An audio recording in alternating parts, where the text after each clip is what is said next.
Keen observers of international cricket will have noticed that Australia just competed in a home series of white ball matches against South Africa, and keen observers of calendars may know that this happened in August, a month when most Australians, particularly where I live in Victoria, are trying desperately to stay warm and keep out of the rain.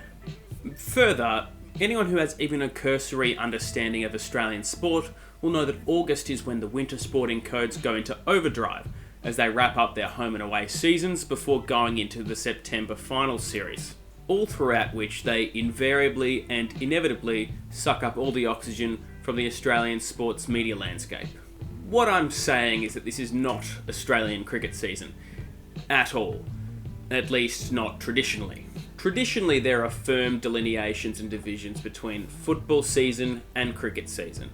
If you look into it, there are some very strict and formal arrangements on these things, principally because of the tensions around ground sharing.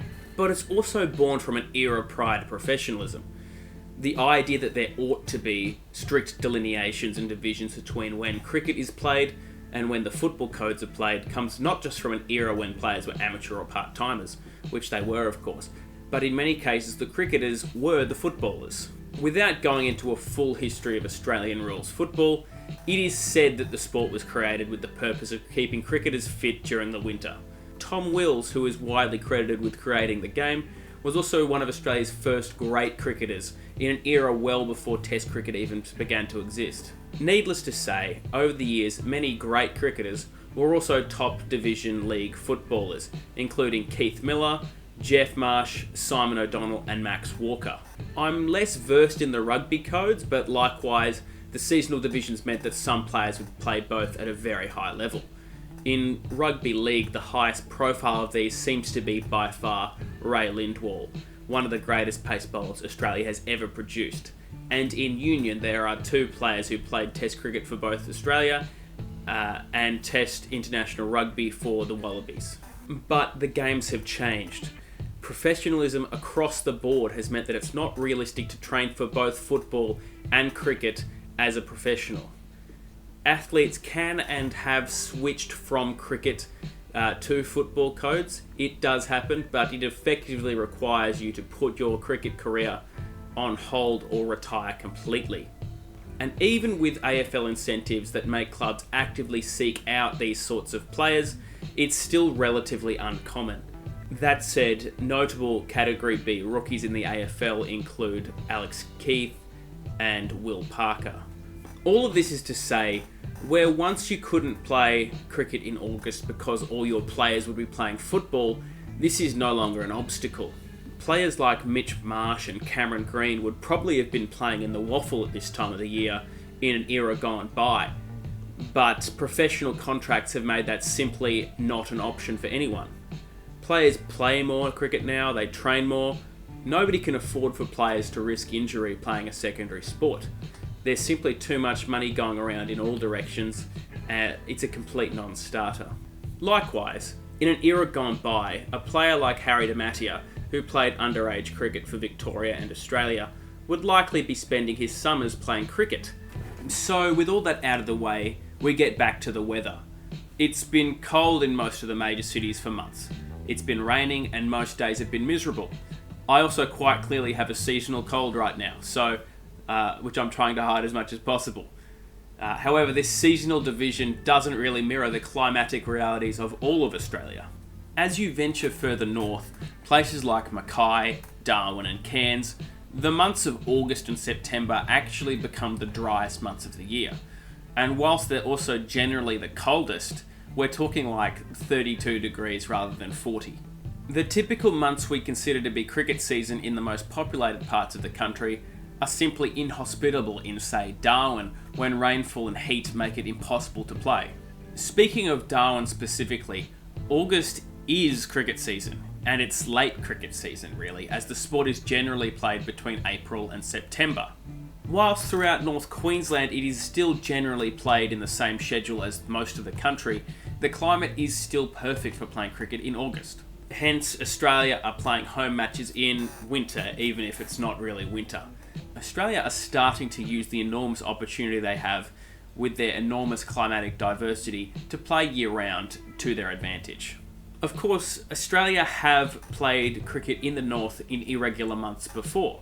Australia's first flirtation with winter month cricket was in August 2000, where they played at the relatively new Docklands Stadium in Melbourne of all places, under the roof. And again in June 2002 they held a series where they split games between Docklands Stadium and the Gabba. However, after that they shifted to playing in non-AFL grounds in the north.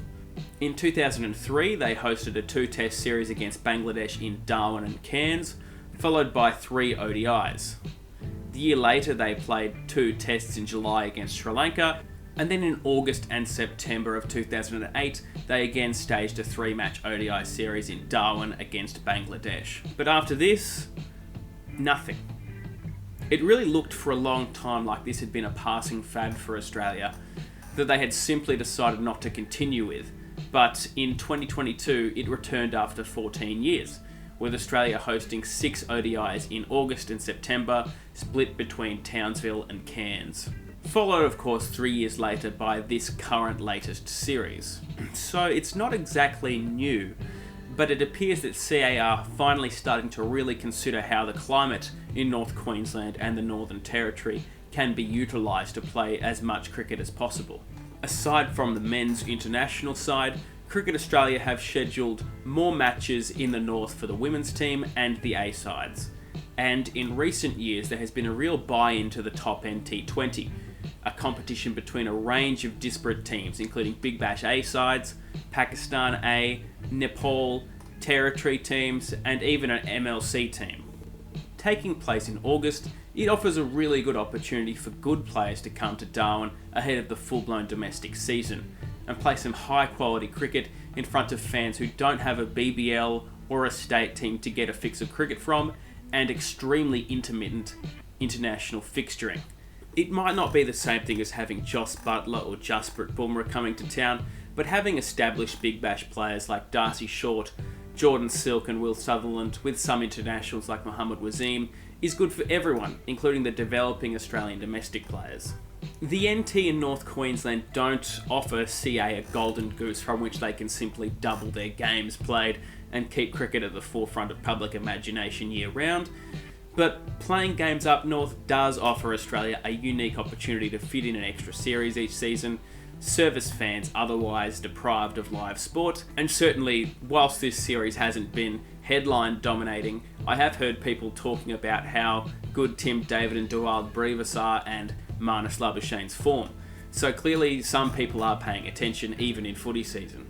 Above all, what I most enjoyed about watching this series was that the stadiums may be relatively small, but they were packed and full of people genuinely really enjoying the matches, which is a sight you don't always see in ODIs and T20Is when they're played in the big test venues in the capital cities. Anyways, let me know how you would be utilising this opportunity if you were Cricket Australia. Would you be scheduling top-end tours every year?